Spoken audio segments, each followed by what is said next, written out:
En tant que trésorier adjoint, puisque dans le paritarisme, nous tournons, donc William, en tant que trésorier, donnera plus de précision dans nos chiffres. Moi, je vais juste vous faire un petit rappel ce que c'est que le fonds paritaire. Alors, on commence toujours un compte par Il était une fois. Eh bien, au début, quand il y a une trentaine d'années, puisqu'on fait maintenant les 30 ans des fonds GESIF, en même temps que les fonds GESIF sont arrivés, on leur a mis un organisme de cautionnement de péréquation qui s'appelle Copassif. Quand nous avons abordé l'alternance, il y a eu la même chose avec la GEFAL.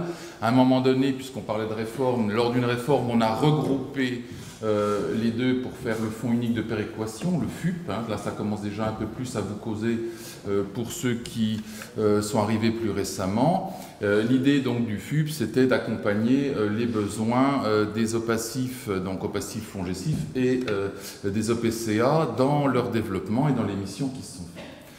Tout ça a avancé jusqu'à une certaine réforme en 2009 qui a accouché d'un ANI où les partenaires sociaux se sont présentés par rapport déjà à un ensemble de crises économiques venant pour flécher une part sur l'emploi, pour commencer les fiançailles d'une part avec l'État et avec les partenaires sociaux. L'ANI, je rappelle pour tout le monde, accord national interprofessionnel. Et pour la première fois, il a été signé par l'ensemble des partenaires, globalement et unanimement. Voilà. Alors là, par contre, en tant que présent à ça, quelque part, ça a un petit peu perturbé les partenaires qui ont eu cette entente-là. Et rapidement, quand nous avons commencé à mettre dans la corbeille de mariage nos fonds, alors comme on était dans un élan, nous sommes partis sur un versement de ce fonds à hauteur de 13%, ce qui représente à peu près quand même 800 millions de dots que les partenaires sociaux amènent. Nous attendions de l'État la même chose. Là, les choses ont commencé à se compliquer. Ils n'avaient pas forcément ces fonds-là à mettre en face, mais ont trouvé du FSE. Alors là, ça a été aussi un petit peu plus compliqué dans l'apport du FSE parce qu'en contrepartie de cet argent-là, alors je ne dis pas que ce n'est pas du bon argent, mais ces fonds de FSE ont besoin quand même d'être contrôlés ou autres, et ce qui fait que le fonds paritaire, dès son départ, s'est trouvé en plus, au lieu d'être un distributeur de péréquation ou de soutien à des projets que nous avions prévus ensemble, s'est trouvé en même temps devenir un peu contrôleur, puisqu'il fallait que, quelque part, nous soyons responsables de ces fonds et des fonds contrôlés par rapport à Bruxelles. C'est là que pour les OPCA et pour les OPACIF, ça leur cause tout de suite mieux de savoir pourquoi le fonds paritaire a ses exigences et est un petit peu plus difficile à demander ces évaluations et tout ça. Parlons des ressources et de l'argent que l'on récupère.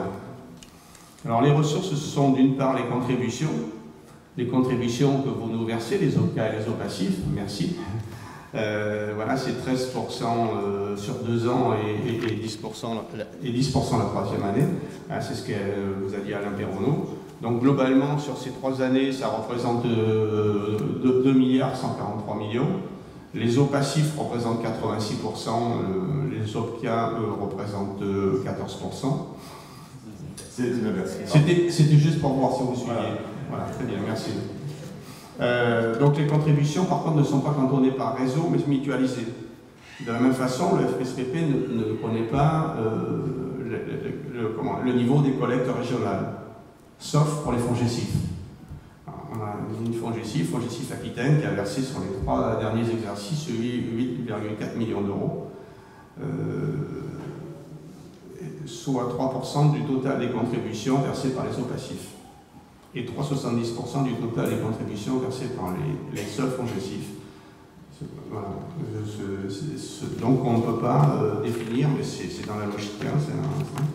Ces ressources, sur 3 ans, c'est d'une part effectivement les contributions que je viens de vous donner, mais c'est aussi les ressources liées au FSE. Alain Perronneau vous en a parlé, la complication qu'il peut y avoir au niveau du FSE. Il faut savoir que ce n'est pas une ressource qui est disponible comme les autres. Le FSPP ne percevra les actions de formation qui seront réalisées par les OPCA ou passifs que on va dire, dans le meilleur des cas, 2 ans après, enfin 1 an et demi, 2 ans après.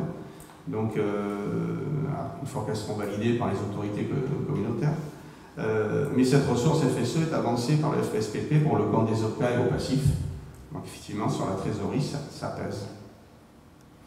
Ensuite, les excédents sont de plus en plus faibles et rares. 30 millions d'euros sur 3 ans et un versement aussi sont faibles et rares. Ça veut dire que, effectivement, les OPCA et les OPACIF travaillent bien. Voilà, ils s'engagent et ils réalisent de leur engagement. Alain Perron nous faisait remarquer tout à l'heure, toujours par rapport aux ressources, qu'on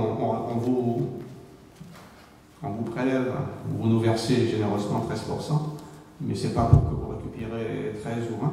Alors peut-être que, vu le fonctionnement, si vous récupérez 10, vous récupérez 10, mais si vous avez la possibilité, par le biais des appels à projets ou par le biais de l'engagement que vous faites, de récupérer 16 ou 17, c'est que, effectivement, vous justifiez, hein, c'est ça, hein, la mutualisation.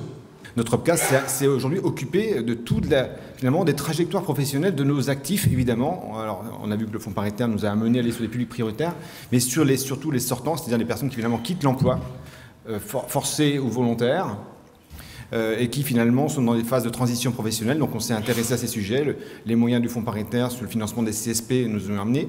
On peut parler aussi de la portabilité du DIF. Nous sommes un OPCA qui avons mis en place un service dématérialisé totalement en ligne pour les DIF, le DIF portable.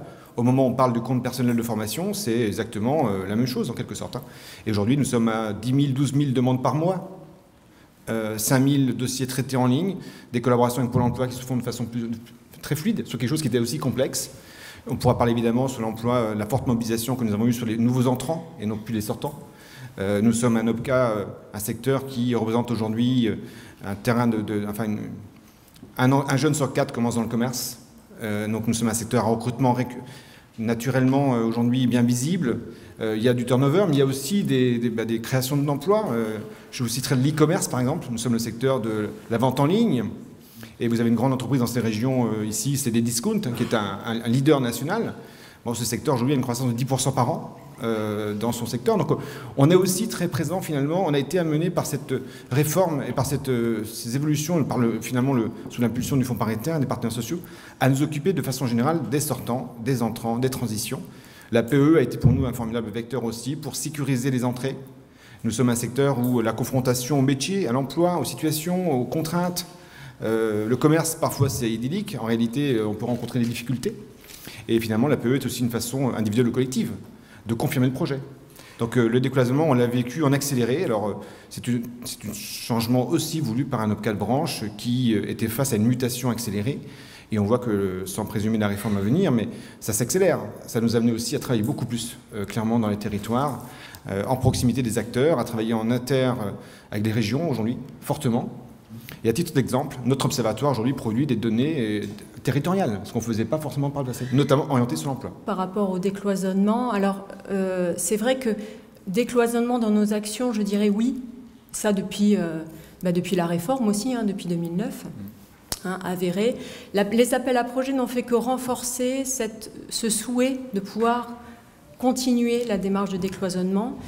Pour autant, les appels à projets, quand ils sont sortis, étaient eux-mêmes cloisonnés, puisqu'il y en avait qui s'adressaient à des demandeurs d'emploi, d'autres qui s'adressaient aux salariés. Pour preuve, le CIF-CDD s'adressait aux demandeurs d'emploi, autour du socle de compétences, c'était les salariés. Donc je dirais, c'est plutôt les nouveaux appels à projets, en l'occurrence celui des mutations économiques, qui va nous demander de travailler et sur ce décloisonnement de public, mais également ce qu'on faisait peu ou prou, pas nécessairement à travers le moyen financier autour du FPSPP, mais plutôt autour de dispositifs et des territoires, un travail interbranche, je rejoins ce que disait le directeur général du FORCO, interbranche, interopca, et là on ouvre le champ du possible, puisque ça nécessite des diagnostics. Alors c'est repris dans l'appel à projet mutation économique, diagnostic partagé, mais bon, après il faut, eu égard à la définition sémantique du diagnostic partagé, savoir de quoi on parle. Est-ce que c'est partagé exclusivement par les partenaires sociaux du champ professionnel ou c'est partagé au sein d'un territoire avec englobant tout le secteur qui n'est pas représentatif du champ, à savoir spécifiquement les structures de l'économie sociale et solidaire. Donc décloisonnement des publics dans nos pratiques, oui. Dans les appels à projets, non. Pour autant, effectivement, on sent la tendance qui va justement se mettre en ordre de marche pour faire en sorte qu'on puisse répondre aux besoins aussi bien pour les publics demandeurs d'emploi que pour les salariés. Complexité, oui. Quand on écoutait ce matin Yves Georgelin qui nous expliquait la péréquation, les emplois éligibles, les emplois non éligibles, on était au cœur de la complexité du système. L'essentiel, c'est que le système soit capable de gérer cette complexité et que les bénéficiaires du système ne la perçoivent pas.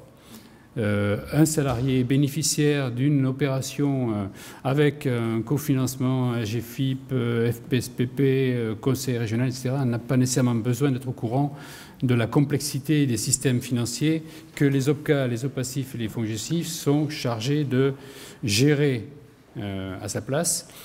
Et je pense que ça démontre tout l'intérêt et d'ailleurs le caractère indispensable à la fois de l'orientation et de l'accompagnement qu'on est capable d'assurer aussi bien au niveau des entreprises qu'au niveau des individus. On pourra mettre tous les dispositifs qu'on veut sur le terrain, il faudra que ça soit accompagné, il faudra que les entreprises, il faudra que les individus soient accompagnés et ça marche bien lorsque cet accompagnement existe. Alors on l'a vu au niveau de ces vidéos, on le voit aussi au niveau des FONGECIF.